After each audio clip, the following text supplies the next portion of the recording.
This is the Khmer Times News. My name is Paolo Bonini, and these are your headlines. The 13 Filipino surrogate mothers are released from jail. A horribly mutilated body is found in a suitcase, and a man declares himself Buddha and threatens not only the PM but also his father. But firstly, our headline story. Let me ask you a question. How much money is a baby worth on the black market? Well, it's an awful lot more than you may think. But before I tell you the number, let's rewind the story. Do you recall this from just 4 weeks ago? Cambodia sentences 13 Filipino surrogate mothers to 4 years in prison. Well, this story has developed at lightning speed. It all started with this headline just 10 days ago that read that the Filipino government was working for the return of those 13 surrogate mothers. Then, just 4 days later, the king himself stepped in and he pardoned the mothers, and that set them free from jail.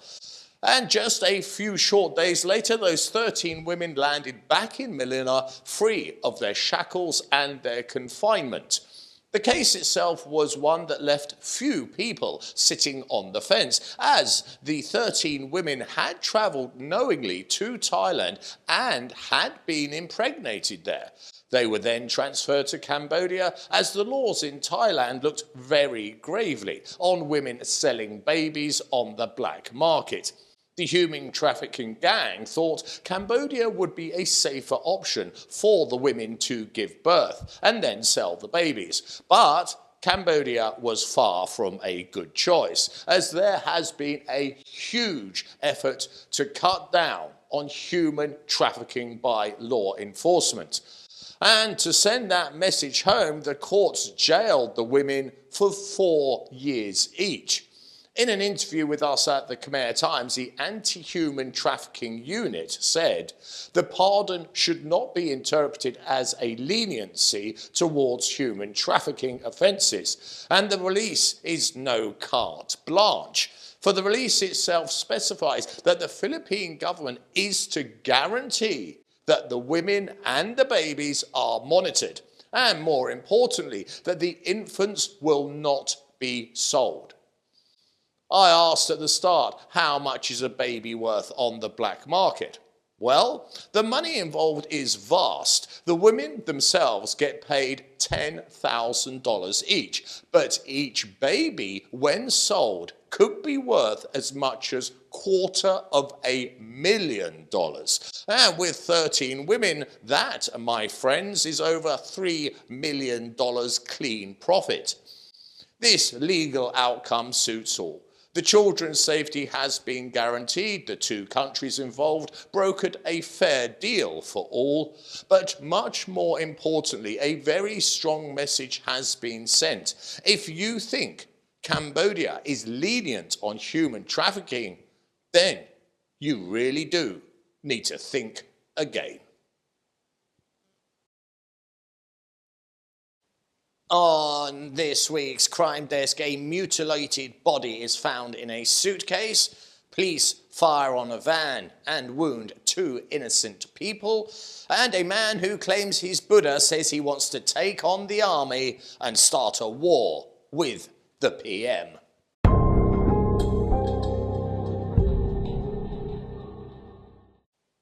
Now, this is a story that is extremely rare in the West, but has an odd tendency of appearing with alarming regularity here in the East. Now, allow me to explain.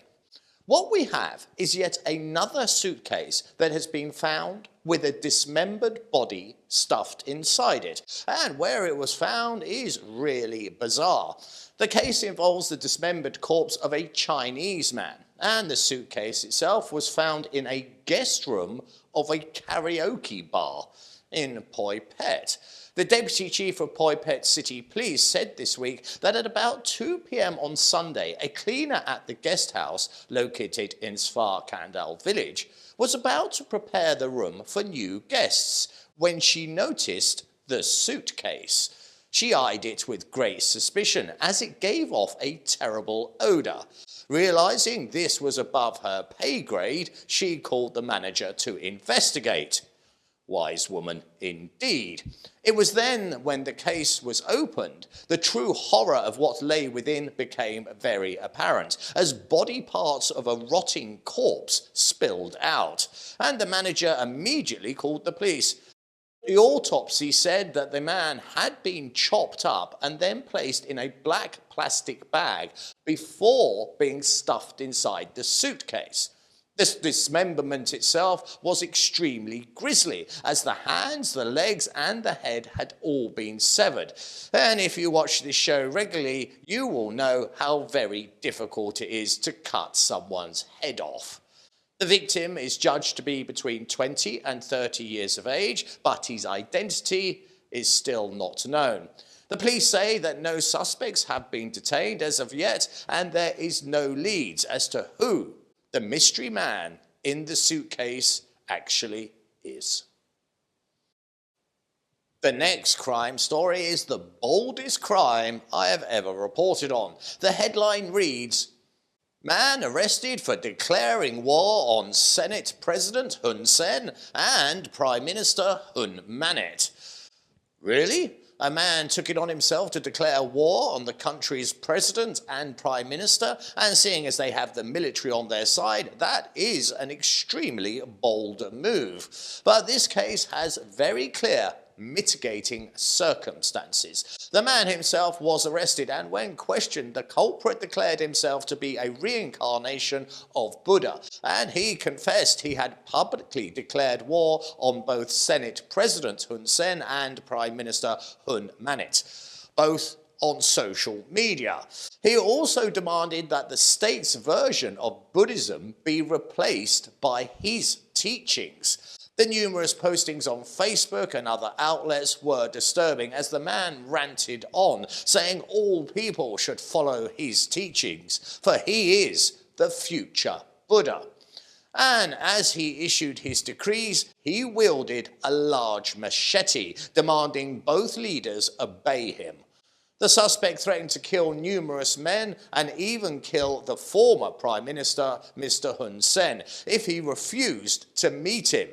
The case, though, is tragic. As I'm sure you would have deducted, this very unfortunate man was suffering from very bad mental health, and his wife stated her husband had severe psychological problems.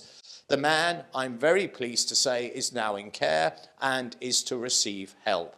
Mental health is a very serious issue. It almost took my life once. And it is a blessing that this man got the help he needs before he did something that could have destroyed not only his life, but the life of others. Now, this next story has two very distinct layers. It started with mistaken identity that led to the police shooting two innocent people. Now, this occurred due to an incorrect identification by police of suspected kidnappers. Police called to the scene of a kidnapping mistakenly shot at a taxi they believed was linked to the kidnapping case. But the car the police shot at was in fact a taxi, and two of the passengers were seriously hurt by gunfire. Military police officers in Prey Veng province had pursued the vehicle, 7 officers in 2 vehicles chasing a white Star X van, which they believed belonged to the kidnappers. As the officers chased the suspected vehicle, they fired their weapons. In a police statement, the police said, "During the chase, police fired 10 shots at the rear window of the van, injuring 2 passengers inside." Major Hong Sok Heth, the Deputy Chief of Police, added, "The vehicle turned out to be a taxi, and the policemen had targeted the wrong car." The injured passengers have been identified as a 25-year-old man and a 62-year-old woman, and they were both rushed to hospital. But the story does not end there, as after the accidental shooting, the police made up for their grave error by arresting 12 people for their part in the actual kidnapping of a Chinese national. Specialist forces had been deployed when a report came in of the kidnapping, but the wrong vehicle was identified and the shooting wounded 2 innocents. But then the police regrouped and found the correct vehicle and freed the kidnapped man, who had been taken by 12 Vietnamese nationals, one of whom was only 17 years of age. The shooting was certainly unfortunate, but maybe just more than a little understandable. As with a case of kidnapping, time is of the essence. Police have said they will review the case to ensure that public safety is not compromised in the future. Last week, we saw the case of a very privileged man who gunned down and killed 2 of his neighbours, being sentenced to 30 years in jail. A case that very much reassured the public that the law is not discriminatory. It applies to everyone. And this week, there was another very clear case that nobody is above the law, no matter what position you hold. The headline said it all. Khmer city governor jailed over power abuse. The ex-head of the Khmer province was this week sentenced by the Phnom Penh Municipal Court to 6 years in prison for charging businessmen fees for services which should be free. He used the money he collected to buy property and to make himself a very wealthy man. But all that cash and property he hoarded with his ill-gotten gains was for nothing, as the municipal court ordered the seizure of all the accused properties and all his land. The judge identified the accused as Mr. Yun, 43 years of age, who was charged with both abuse of power and with money laundering. The Phnom Penh Municipal Court sentenced the accused to 6 years in prison and also fined him a cool $250,000. The accused had been arrested by the Anti-Corruption Unit back in January of last year, and the investigation had determined that between 2021 and 2023, Mr. Yun, who was the Khmer city governor, collected money from the public and from business people for fees for public services, including building construction permits and civil registration documents, services which should be free. The disgraced governor is now planning his appeal. It's time to have a look ahead and see what the weather has in store for us next week. And here we are at the weather, but as you know, let's have a photo of the week just to make the weather a bit more interesting. And it's not a photo. Oh, no, not this time. It's a little bit of footage I shot. Now, I go off on my bicycle deep into the countryside. For 6 hours at a time, I cycle. And I came across this, what you're seeing on your screen. And what it is all these people are collecting this pool. They're pumping out the water and they're digging down to get the fish that live underground. Well, they hibernate underground, then comes the water and they magically appear. And when I looked upon this scene, I realised this has been going on for centuries and centuries, if not thousands of years, because there was cavemen in Cambodia. Not many people know that. So that is a bit of ancient history right before your eyes. But let's move on now to the weather. And what do we have? Well, what I have is I don't have it up on my screen. I do that all the time. Right, here it is. I've got it in the upright position, which will please you, I'm sure. Have a look at that. The highs. The temperature is going to be hit 31 degrees. There's cloud, there's sunshine, but more importantly, there is no rain. Please do subscribe and comment and stay up to date with all the breaking news by following us on both Facebook and Telegram. This has been Paolo Bonini, and that was the week that was. I'll see you next weekend for your weekly roundup.